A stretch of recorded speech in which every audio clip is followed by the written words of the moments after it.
I'm Rick Johansson, and this is Iron Echo Design. This video is going to be an experiment. I'm going to show you how to make with Inkscape this vector shell design. I just came back from Florida with my family, and I did this on the plane.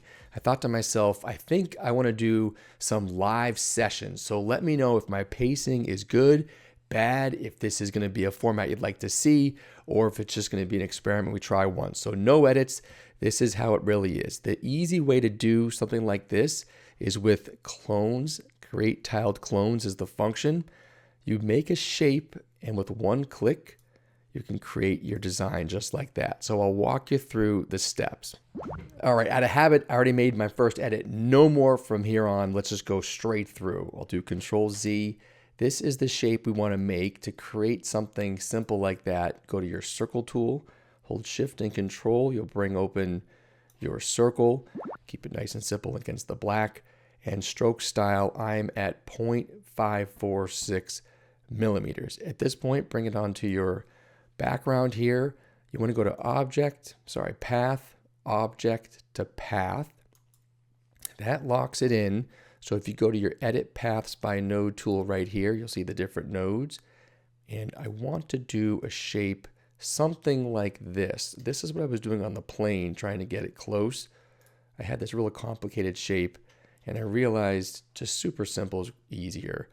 Click on your circle, go to Edit Paths by Node, and a couple ways you can do it. One, click on one of the nodes, and you can move it around, or you can bend like that. Let's try this one actually. Let's just see what happens by changing the shape. We'll go with this and we'll compare it to the original one we did. See how that looks. And if you notice, I put a gradient on this. Put this aside. The gradient's super easy. Center this up, go back to your stroke paint.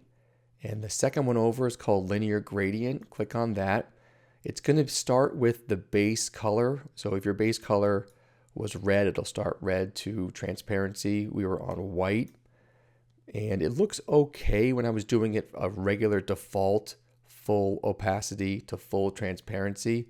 But why don't we bring this endpoint? This endpoint comes all the way in, and the other endpoint can stay full transparency. The key to making the spiral like that with the Create Tiled Clones tool, which I'll show you in a second, is to click on your object. The center hash mark is actually the pivot point.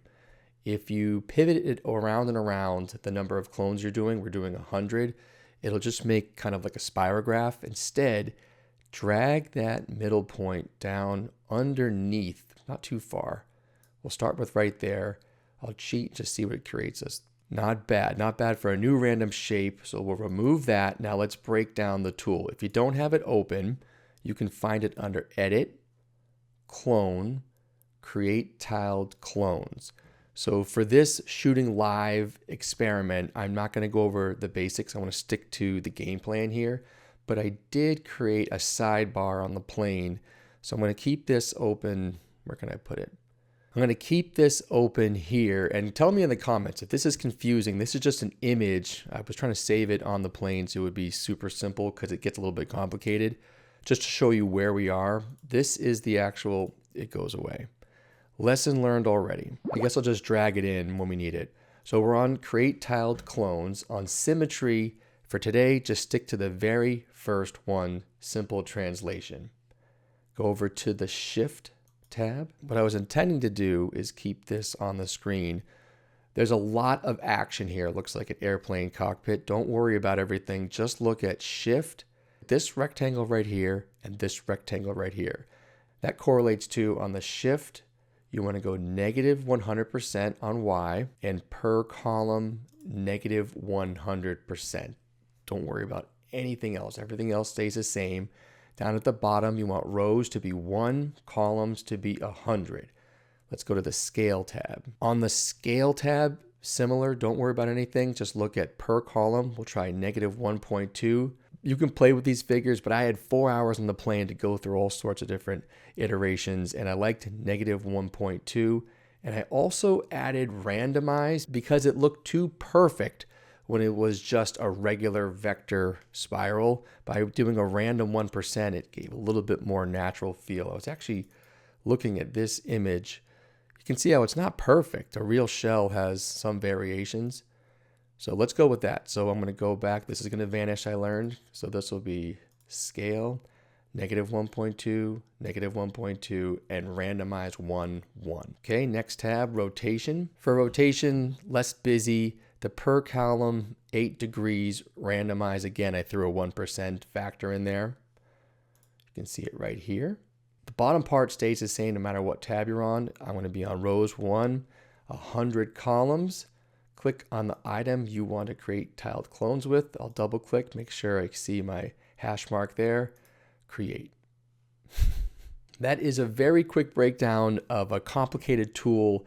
I hope I didn't do too many edits in there. I feel like I'm going to clean up some of that. You can actually, in real time, change all of these by affecting just the original clone. So you find the original clone by clicking till you see the one that has the gradient on it. So this is not the clone. This must be the clone.